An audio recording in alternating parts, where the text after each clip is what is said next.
तो बच्चों अब है हम लोगों का कि अंकगणित के आधारभूत प्रमेय फंडामेंटल थ्योरम ऑफ अर्थमेटिक क्या कहती है बच्चों कि किसी भी भाज्य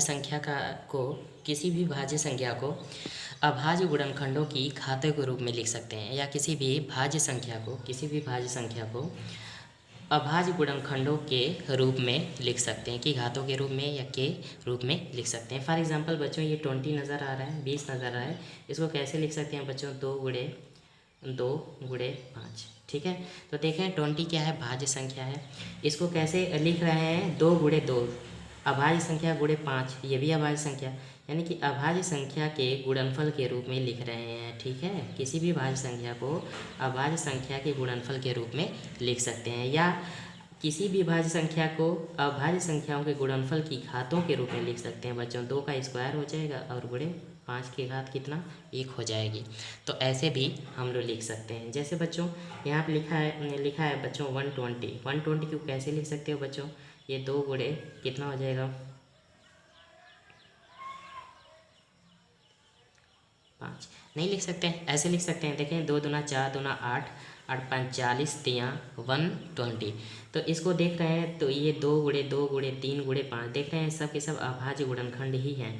तो सब के सब अभाज्य गुणनखंड हैं। तो 120 भाज्य संख्या है, तो इसको अभाज्य गुणनखंडों के रूप में लिखे हैं, या इसको अभाज्य गुणनखंडों की घातों के रूप में लिख सकते हैं। देखें 2 पे 3 घात हो जाएगी, और 3 पे 1 घात हो जाएगी, और गुणे 5 पे 1 घात हो जाएगी। ठीक है, तो ये है बच्चों अंकगणित की आधारभूत प्रमेय।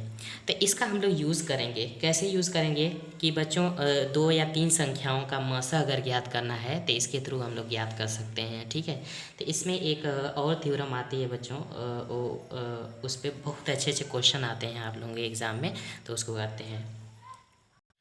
तो बच्चों ये है किन्हीं दो संख्याओं ए कामा बी का गुणनफल उनके एचसीएफ यानी मस तथा एलसीएम यानी लस के गुणनफल के बराबर होगा। हमेशा ऐसा होता है, ये एप्लीकेबल होगा 2 संख्याओं पे सिर्फ। ठीक है, तो किन्हीं दो संख्याओं का जो गुणनफल है उनके मस और लस के गुणनफल के बराबर होता है। उस चीज़ को ऐसे लिख सकते हैं कि a इंटू बी यानी 2 संख्याएं हैं, इन दोनों का गुणनफल बराबर होगा बच्चों किसके? इन 2 संख्याओं के एचसीएफ यानी मस गुणे इन 2 संख्याओं के एलसीएम यानी लसा के बराबर होगा। हमेशा ऐसा होता है बच्चों। एग्जाम्पल है बच्चों 5 और 20। 5 एक संख्या है और एक संख्या 20 है।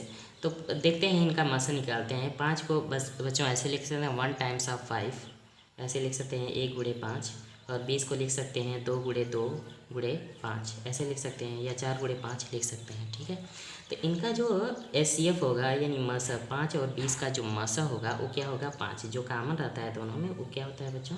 मसा होता है। ठीक है, तो अच्छा एलसीएम क्या होता है? जो आपका मसा है उसको तो लिख लेते हैं, उसके अलावा जो संख्याएं बची रहती हैं, जैसे 4 है 1 है तो 4 गुणे 1 ऐसे लिख सकते हैं। तो इसका लसा कितना हो गया बच्चों? लसा हो जाएगा 20। अब ये देखते हैं कि क्या इस फार्मूले पे ये जो है संख्याएं मतलब कि प्रूफ हो रही हैं कि नहीं।